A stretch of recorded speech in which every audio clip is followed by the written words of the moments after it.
안녕하세요, 구독자 여러분. 오늘 금호건설과 다른 건설사들에 대해서 여러분들께 재무 상태 체크하고 분석한 거 말씀드리도록 하겠습니다. 자, 하나씩 보겠습니다. 일단 금호건설은 괜찮은가 제 제안을 이렇게 썼는데요. 한번 체크해 보면 여러분들이 판단할 수 있을 겁니다. 그리고 롯데도 얘기가 많이 나왔었는데 뭐 SK, 뭐 코오롱 글로벌도 좀 문제가 되잖아요. 이런 것도 하나씩 좀 보도록 하겠습니다, 여러분.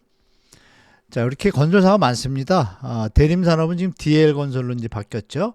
건설사들이 많은데 하나씩 보도록 하겠습니다. 대기업들은 물론 이런 데서 좀 그룹이 있으니까 뭐 유동성 뭐 위기가 오더라도 충분히 그룹 차원에서 어떤 뭐 대책이 들어갈 수가 있는데 그렇지 못한 기업들은 약간 문제가 생길 소지가 있다는 건 좀 알고 계시면 좋을 것 같습니다. 자, 저번 시간에 말씀드린 것처럼 신도화건설이 이 부지를 잘못 매입하면서 영업 현금 흐름은 좋았음에도 불구하고 그 뒤로부터 이제 부지 매입하면서 이 매출자금 회수도 또 부진하고 선교금 지급하면서 마이너스 1,300억 기록한 후에 계속적으로 상태가 안 좋아서 결국 법정 관리를 신청했습니다. 말씀드린 대로 하청업체들의 어떤 어려움이 좀 생길 거는 뭐 예측이 되죠, 여러분. 이자 부채 발생 요 얘기 말씀드렸었고, 우리 개인이 영끌한 것처럼 기업들도 이렇게 영끌을 하면 문제가 생깁니다, 여러분. 이게 이제 부동산의 어떤 그 버블에 대한 어떤 신호라고 우리가 볼 수가 있겠죠. 자, 그래서 우리가 건설사나 기업들을 판단할 때 상태가 어떤지 뭐 체크할 때요. 요 세 가지를 봅니다. 영업 활동 흐름, 재무제표 중에 들어있는 거죠. 투자활동 현금 흐름, 그리고 재무활동 현금 흐름 이렇게 세 가지를 보는데요. 영업활동 현금 흐름은 간단합니다. 영업을 해서 플러스가 되면 돈을 번다는 거잖아요.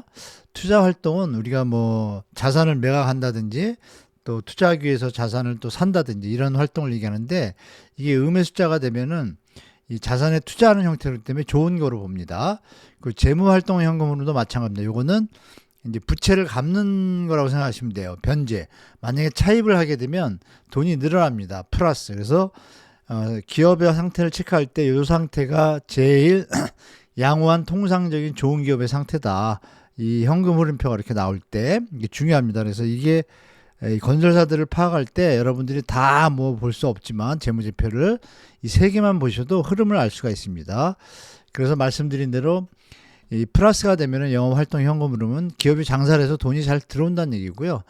투자활동이 마이너스라는 것은 투자를 하기 위해서 돈을 사용했다는 겁니다. 자산 반대로 플러스는 자산을 처분했다는 얘기예요. 이게 뭐냐면 유동성이 좀 부족하니까 자산을 처분할 수도 있고 물론 뭐 좋은 값에 처분할 수도 있겠죠. 재무활동 현금 흐름이 마이너스라는 것은 이 차입금을 갖고 있다는 얘기예요. 대출 받거나 이런 것들을. 그리고 반면에 이제 반대로는 이제 또 반대 현상이고. 그래서 플러스 마이너스 개념에서 볼 게 플러스는 돈이 들어오는 거, 마이너스 현금이 나가는 건데 항목에 따라서 판단하는 게 다릅니다. 이렇게 보신 것처럼. 그래서 플러스 마이너스 상태가 제일 좋다. 안전하고. 기업이 영업 활동을 잘하고 있고 빚도 잘 갖고 있고 투자 활동도 한다는 얘기죠. 이게 제일 좋은 상태인데 그럼 건설사들 한번 체크해 보도록 할게요, 여러분. 자, 정리하면 이렇게 증가하면 영업이익 증가, 이거는 자산 처분, 재무활동에서는 돈을 빌린 겁니다. 이거 플러스가 안 좋은 거죠. 감소에서는 요 공격적 투자할 때 투자활동 좋고 재무활동도 빚을 갚으니까 마이너스로 뜨니까 좋은 겁니다. 그래서 플러스 마이너스 그 흐름이 나오면 그 기업은 아주 좋은 상태를 유지하고 있다. 안정적으로 이렇게 보시면 되겠어요. 자, 그래서 이제 저번 시간에 보여드린 것처럼 이렇게 30대 건설사 부채 비율이 여기 태형은 747%, 640% 어마어마합니다. 코오롱 글로벌도 559% 어마어마하죠, 여러분. 쭉 내려오다 뭐 200% 이상이면 다 체크해 봐야 되는데 몇 개만 체크해 보겠습니다. 사실 150% 정도까지는 어느 정도 안전하다고 좀 보고 있습니다. 건설사들은 30대 건설사 중 한라, 롯데, GS, 한신공영, 두산, 서희는 부채가 감소했습니다. 나머지들은 이렇게 보시면 400% 넘으면 잠재적 부실의 징후라고 판단합니다. 법정 관리에 들어간 신동아가 이렇게 428.75%였고요. 그래서 보시면 이렇게 보도에도 이렇게 지적된 것들이 있습니다. 부채 비율이 높은 데죠. 그럼 요 세 개가 좀 보이지 않습니까? 한진중공업, ACJ, DNI라고 해서 두산골드도 300%가 넘어요. 요거 다 조금 뭐 체크해 봐야 되겠죠? 그래서 다 할 수는 없지만 제가 하는 방식을 또 알려드리고 같이 보도록 할게요, 여러분.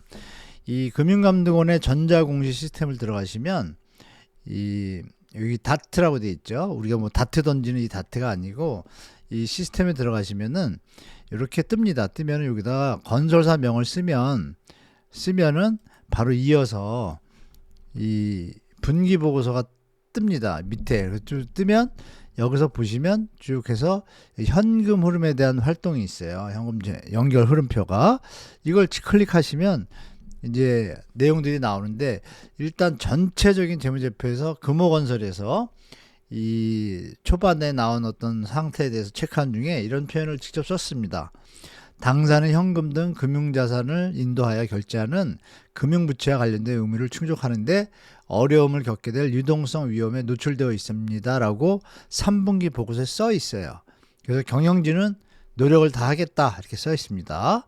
그러나 우리가 이제 영업활동을 잘해서 현금 유입이 들어오면서 금융부채를 상환 가능하다 뭐 이렇게 얘기하고 있습니다. 그래서 이렇게 현금 흐름표를 볼게요. 그럼 말씀드린 대로 이렇게 보시면 이제 이렇게 박스를 쳐놨잖아요. 이렇게 보면 현금 현금 흐름표를 보시면 보통 이렇게 이 정도 선에 있습니다. 여기 여러 항목이 들어갈 수도 있고 이걸 확대해서 보시면 이렇습니다. 이거를 갖다 그대로 이렇게 영업활동 현금으로 옮기고 투자활동 옮기고 이렇게 옮긴 겁니다. 그래서 보면 금호건설은 여기 보시면 플러스가 좋다 그러는데 가로치면 마이너스란 얘기예요. 마이너스가 좀 크죠, 액수가? 그렇죠, 여러분? 그리고 여기도 마이너스였어요. 전 분기에도. 그러면 전년도도 그렇고 이번에도 그렇고 계속 안 좋은 거잖아요. 그런데 여기서 보면 투자활동 현금 흐름은 그동안은 괜찮았어요. 공격적 투자를 해왔었는데 마이너스니까 플러스로 들어섰어요. 뭐가 안 좋은 거죠. 그러면 자산을 매각한다는 얘기예요. 그리고 여기 이자에 보면 이자는 잘 갚아요. 금호건설이. 그러면 파란 거는 좋고 빨간 거는 안 좋은 상태를 나타내니까 이 말대로 금호건설은 잘 버틸 수 있을지 우리가 지켜봐야 될 것 같습니다. 근데 제가 좀 체크를 해보니까 여러분 청주의 테크노폴리스라고 아시죠? 이 산업단지 뭐 최신형인데 SK 하이닉스가 이쪽 공장에서 디램 공장을 세우면서 증설하고 있으면서 약간의 어떤 호재입니다. 청주에서. 그래서 이 테크노폴리스에서 이 작년에 이 아테라라는 어떤 브랜드를 하러 새 출발했어요. 금호건설이 어울림하고 루첸시안가 있었죠 예전에. 20년 만에 이렇게 바꿔가지고 아르테라 이렇게 썼는데 아르테라고 좀 쓰더라고요. 뜻이 그래요. 예술 뭐 대지 시대 이래서 대지 위의 예술이다. 좋은 어떤 뭐 브랜드 론칭을 했는데 잘 했는데 분양도 잘 됐습니다. 분양이 아주 잘 돼가지고 그럼에도 불구하고 3분기에 손실액이 1,570억. 그리고서 이제 이 금호건설 사장이 작년 가을 겨울에 할 때 이런 얘기를 합니다. 과감하게 우리가 원가 올라가거나 어떤 손실들에 대해서 선제적으로 손실 처리했다. 그래서 4분기부터는 나아질 거다. 그랬는데 아르테가 분양이 뭐 113대 1인가 103대 1로 완판을 했어요. 그리고 아르테2가 이제 또 하거든요. 그러면 이런 것들은 어떤 자금 순환에 좀 도움이 되겠죠. 그래서 교보증권에서 최근에 보고서가 나왔는데 12월 한 20 며칠 날 이 21년, 22년 착공 물량에 대한 선제적 손실 처리로 2, 4분기, 4, 4분기에는 점진적 실적으로 턴어라운드가 기대된다라고 보고서를 올렸습니다. 실제로 이게 잘 될지 지켜봐야 되겠습니다. 그러나 만약에 4, 4분기도 실적 턴어라운드가 안 되고 올해 1분기도 만약에 안 좋으면 이건 좀 위험해집니다. 제가 볼 때 잘 극복하기를 바라겠습니다. 분양가를 싸게 하면 잘 팔리겠죠? 금호건설이 알아서 할 텐데 이 정도로 하고 다음 건설사 보겠습니다. 이렇게 디램이 돼 있고 이 완판이 됐습니다. 이 지역에 대해서 또 완판 이래가지고 다른 건설사도 완판이 됐고 또 한 번 할 때 이게 금호건설에 좀 도움이 될 것 같습니다. 자, 그래서 아까 말씀드렸던 영업활동 현금 흐름, 투자활동 현금 흐름, 그리고 재무활동 현금 흐름 이렇게 보시는 바와 같이 영업을 잘 되면 플러스로 뜨고 투자활동 공격적으로 잘하면은 마이너스로 돈이 투입이 되는 거고 재무활동은 이자를 갚으면 당연히 마이너스로 뜨겠죠. 돈이 나가니까. 그러나 이제 반면에 반대로 나오면 다 안 좋은 상태죠. 그래서 제가 건설사들 한번 체크해 봤습니다. 이렇게. 자, 이 말씀드린 대로 이 다트 여기를 들어가면은 그 전자공지 시스템이에요. 그냥 금융감독원 전자공시 이렇게 치시면 뜹니다. 여기 클릭하시면 들어가고 건설회사 이름 치시고 이렇게 뜨면 이 회사에서 여기 보면 이렇게 분기 보고서가 있죠, 여러분. 이게 이제 3분기고 아마 한 달, 두 달 안에 이제 또 이 4분기께 나올 텐데 그때 이제 다시 한번 체크해서 말씀드릴게요. 자, 그러면 보시면 분기 보고서 이래서 되는데 이 중에서 쭉 내려가다 보시면 현금 흐름 활동에 대한 표가 있습니다. 요 클릭하시면 뜹니다. 아까 그 금호건설처럼 뜨는데 제가 그렇게 해서 건설사들을 다 체크해 봤습니다. 자, 같이 보도록 할게요, 여러분. 여기 보시면 롯데건설은 영업 활동 흐름이 요거만 안 좋고 6개라고 할게요. 저 전기 3분기랑 비교했을 때 이어서 보면 양호합니다. 다만 올해 3분기에 적자가 좀 났었다. 그런데 아시겠지만 뭐 서초동의 사이다 칠성 사이다 부지도 매각 한 2조 원 되거든요.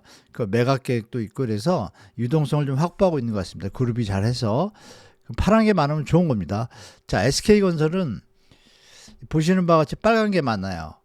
SK건설도 지금 약간 건설 어떤 불경기 너무 비싸니까 분양이 안 되고 여러 가지 또 건설 원가도 오른 것도 있고 이러면서 투자 활동은 계속 하고 있고 재무 활동에서 이게 좀 그쵸? 이자를 제대로 못 갚고 도리어 돈을 더 빌렸습니다. 아시는 바와 같이 SK에서 좀 여러 가지 일이 있잖아요. 영업 활동 현금을 해서 보면 이것도 좀 마이너스예요. 그러면 SK건설도 물론 그룹이 뒤에 있으니까 좀 받쳐주겠지만 그렇게 좋은 상태는 아니다 이렇게 볼 수가 있겠죠 우리가. 자, 코오롱건설입니다. 코오롱건설도 보시는 바와 같이 안 좋습니다. 투자 활동 현금 흐름만 계속 하고 있어요. 그러면 이거는 미래에 대해서 좀 근데 이자를 못 갖고 있는데 제대로 그죠? 현금 흐름이 이 재무 현금 흐름이 별로 안 좋잖아요. 자꾸 돈을 공격적으로 하고 있는데 좋은 쪽으로 하고 있는지 모르겠습니다. 결론적으로 아까 말씀드린 것처럼 이게 다 파란색이 많을수록 회사 상태가 좋은 거예요. 그러면 신동아도 2023년도에 좀 그러고 나서부터 1년 만에 퍼진 거거든요. 그럼 이게 분기 한 3분기 가면 이게 위험한 겁니다. 그래서 다음 4분기 거 여러분들 같이 보시면 여러분 이 건설회사들의 상태가 좀 나타날 겁니다. 그래서 여전히 노출돼 있다. 그건 분명합니다. 그리고 HGA중공업인데요. 양호합니다. 의외로 부채 비율에 비해서 부채 비율은 많이 높은 데 비해서 열심히 잘하고 있죠. 이렇게 파란 게 뜬 거니까 여기 요거 잘못 썼네요. 이거 잘 투자 활동 여기 여러분 보시는 것 같이 플러스가 났으니까 이거 빨간색인데 잘못 썼네요. 그러면 여기는 반반이죠. 이자는 잘 갖고 있고 이자를 갖기 위해서 자산을 매각했다고 볼 수가 있는 거예요. 그죠, 여러분? 자, 그다음에 두산건설인데요. 두산건설 빨간 게 많죠. 그러면 이게 상태가 안 좋은 거죠. 이 투자활동 현금으로는 마이너스가 좋다 그랬고, 요건 제가 색깔을 요거 칠하지 못했네요. 이해해 주십시오. 영업활동 현금으로 여기 마이너스가 났잖아요. 플러스였는데, 그러면 안 좋아지고 있는 상태죠. 그리고 이자는 그나마 갚았어요. 그죠? 작년에는 못 갚았는데, 그러면 자산을 갖다가 좀 처분을 해가지고 이자를 갚았다. 우리가 예측할 수가 있죠. 그러면 이 부채 비율을 줄이느라고 애를 쓰고 있다는 걸 볼 수가 있습니다. 이렇게 건설사들의 어떤 상태를 보시려면 말씀드린 영업활동 현금으로는 투자활동, 재무활동 이 세 가지 흐름만 보면 되니까 여러분이 궁금하신 건설회사나 혹시 주식을 갖고 계시다면 체크하시고 이걸로 우리가 부동산의 시장에 어떤 신호를 알 수 있습니다. 이렇게 어렵다는 거는 그럼 땅을 뭐 문제가 생긴 거에 대해서 처리를 해야 되잖아요. 그럼 땅을 싸게 매각할 거고 자산을 싸게 매각하게 되면 분양가 물론 건설원가는 오를지 모르지만 땅값이 더 낮아지면 분양가는 낮아지겠죠. 그런 시간이 올 수도 있다는 게 제 개인적인 생각입니다. 그래서 건설사들이 이건 그나마 그룹들이 뒤에 있고 좀 연계된 어떤 대그룹들이니까 그런데 그렇지 못한 중견 건설사들은 지금 많이 힘들 겁니다. 그럼 이것들이 보이지 않게 우리 경제에 좀 부담을 줄 거라는 건 좀 예측이 되고요. 그래서 정부가 애를 쓰고 있는데 그래도 뭐 한계가 있겠죠. 다 살릴 수는 없지 않습니까? 저번 시간에 귤상자 제가 말씀드렸잖아요. 그런 것처럼 썩은 것들은 정리를 해야 되는데 어떤 게 썩어가고 있고 어떤 게 회상하고 있는지를 우리 분간은 못하지만 체크해 볼 수 있는 거는 이렇게 세 가지 흐름만 봐도 기업의 상태를 좀 체크할 수 있다. 이렇게 말씀드릴게요. 자, 이렇게 말씀드린 대로 금호건설과 나머지 건설사들에 대해서 체크를 해봤습니다. 비교적 열심히 이자를 갖고 있는 데도 있고 이자도 잘 상태가 안 좋게 변제가 아니라 도리어 차입을 더하는 데도 있단 말이에요. 그럼 이런 것들이 빨간 게 많아질수록 상태가 안 좋으니까 이것 좀 참고하셔가지고 시장 보시고 이 부분이 이제 부동산 시장에도 어떤 영향을 미칠 거라 저는 개인적으로 보고 있기 때문에 분양가를 이제 함부로 많이 못 올리겠죠. 특히 지방광역시는 또 수도권도 마찬가지입니다. 그렇게 보시고 자, 오늘 하루도 또 행복한 하루 되시고요. 오늘 방송 또 끝까지 시청해 주셔서 감사드립니다. 다음 영상 때 찾아뵐게요. 감사합니다.